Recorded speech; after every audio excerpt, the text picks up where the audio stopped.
Bonjour à tous, bienvenue sur Math et Ça, ma chaîne de maths pour dédramatiser. Au programme aujourd'hui une leçon pour les élèves de première spécialité, reconnaître une suite arithmétique. Nous sommes bien évidemment dans le chapitre de première spécialité qui traite des suites arithmétiques et géométriques. Je vous insère comme d'habitude le lien vers la playlist du chapitre afin que vous puissiez vérifier vos acquis et vos connaissances. Savez-vous par exemple faire la différence entre une suite arithmétique et une suite géométrique? Maîtrisez-vous le vocabulaire, c'est-à-dire la différence entre une formule explicite et une formule de récurrence? Pour commencer, on va donc rappeler ce qu'est une suite arithmétique. Lorsqu'on passe d'un terme au suivant en ajoutant toujours le même nombre, on dit alors que la suite est arithmétique et ce nombre s'appelle la raison de la suite. Ceci se traduit par une formule de récurrence, U0 la donnée d'un premier terme, et pour tout n qui appartient à grand N, UN plus 1 égale UN plus R. Il existe également une formule explicite, mais finalement une infinité de formules explicites. La première, celle dont j'ai déjà parlé plein de fois, la petite musique qui chante dans vos têtes, UN égale U0 plus NR, lorsque la suite est définie pour U0 premier terme. Et lorsque vous avez ici deux termes, UN et UP par exemple, eh bien vous allez pouvoir écrire UN égale UP plus N-PR. L'objectif pour nous aujourd'hui est donc de reconnaître si une expression qui va vous être donnée est celle d'une suite arithmétique ou pas. Alors à chaque fois, donc, on va tenter de donner U0 et R. Premier exemple très simple. On a donc pour tout n qui appartient à grand N, UN égale moins 2n plus 5. Alors il y a un petit piège, simplement c'est pas écrit dans le bon sens, c'est-à-dire qu'on a ici moins 2n plus 5. Il vaudrait mieux pour pouvoir identifier écrire 5 moins 2n. On aurait alors U0 égale 5 et R égale moins 2. UN égale moins 2n plus 5 et donc l'expression d'une suite arithmétique. Deuxième exemple, assez ressemblant, UN égale 3 plus n sur 4. Cette fois-ci, c'est écrit dans le bon sens, mais vous remarquez ici que vous avez n sur 4 qui va poser des problèmes à certains élèves. On a donc ici U0 qui vaut 3 et R qui est égal. Alors attention, U0 et R sont des nombres qui sont indépendants de n. C'est donc ici R égale 1 quart. Car n sur 4, c'est comme si vous aviez n fois 1 quart. On a donc ici U0 et R, et la suite UN égale 3 plus n sur 4, et donc bien l'expression, la formule explicite d'une suite arithmétique. Troisième exemple ici, on a pour tout n qui appartient à n, UN égale n carré. Alors si par hasard vous sentez que ça ne va pas marcher, si vous sentez que vous n'allez pas avoir une suite arithmétique, eh bien la bonne démarche consiste à calculer trois termes consécutifs de la suite, et simplement de montrer qu'on n'ajoute pas à chaque fois le même nombre. Lorsqu'on va calculer ici U0, 0 au carré, donc on va donc avoir 0, 1 au carré, on va donc avoir 1, et 2 au carré, on va donc avoir 4.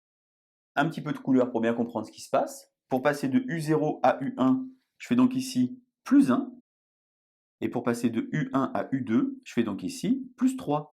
Vous remarquez donc que je ne passe pas d'un terme au suivant en ajoutant le même nombre.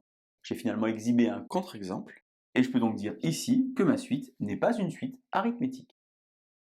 Alors attention, soyez très vigilants, j'en entends déjà chez eux qui se disent bon bah à chaque fois qu'il y aura un carré, ça ne va pas marcher. Eh bien j'ai fait exprès de vous mettre ici un exemple qui va fonctionner, bien qu'il comporte des termes n carrés.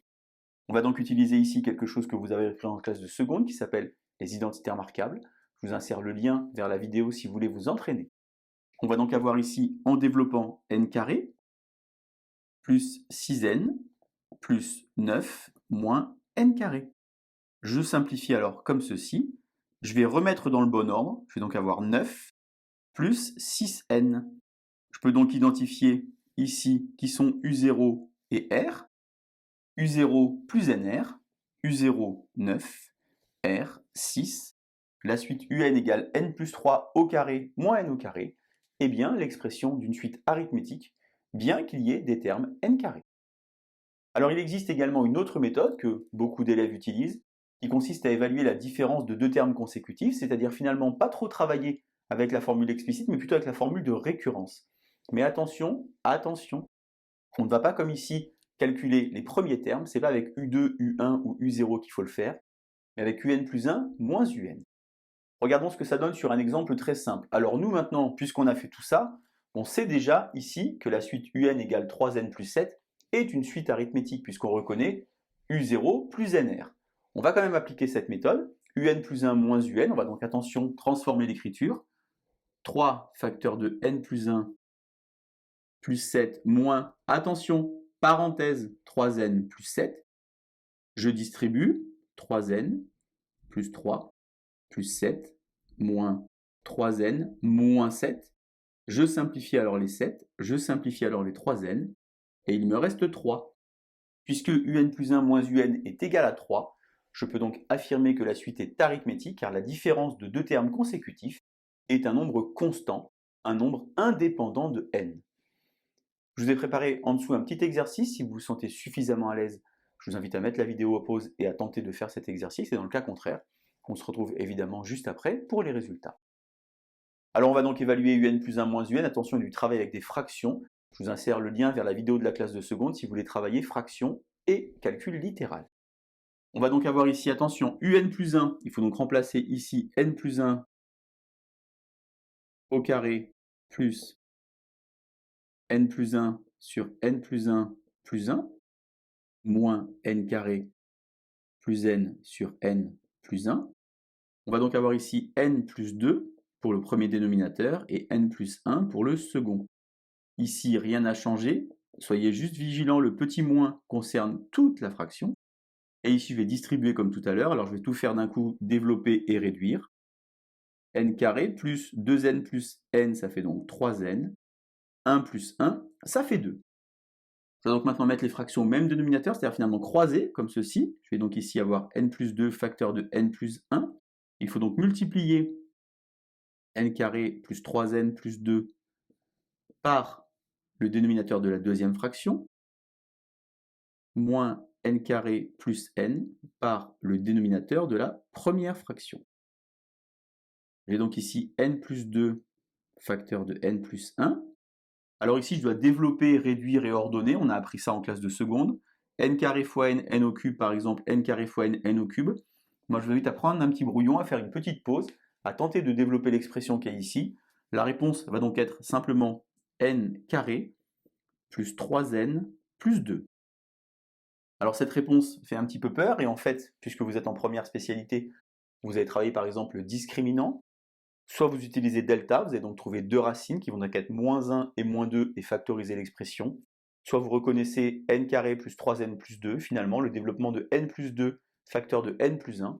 Ça veut dire que cette fraction ici vaut 1, car le numérateur est égal au dénominateur. La différence de deux termes consécutifs est un entier constant. Je peux donc affirmer que la suite un est arithmétique. Pourtant, lorsque vous regardez l'expression qui est ici, eh bien c'était pas gagné. Pour les élèves un peu plus malins, une petite observation pour vous. Lorsque je regarde ça, si je mets n en facteur ici au numérateur, eh bien je vais pouvoir, comme ceci, très simplement simplifier les deux parenthèses, et j'obtiens donc un égale n, c'est-à-dire un égale 0 plus 1n, formule explicite d'une suite arithmétique de raison 1 et de premier terme nul. Voilà donc comment faire pour reconnaître une suite arithmétique. Maîtrisez bien le vocabulaire, formule de récurrence, formule explicite. Attention, si vous sentez que ça ne marche pas, il faut calculer des premiers termes pour montrer qu'on n'a pas de valeur constante qui s'ajoute. Je vous laisse vous entraîner et je vous dis à bientôt sur Mathessa. Bonne journée!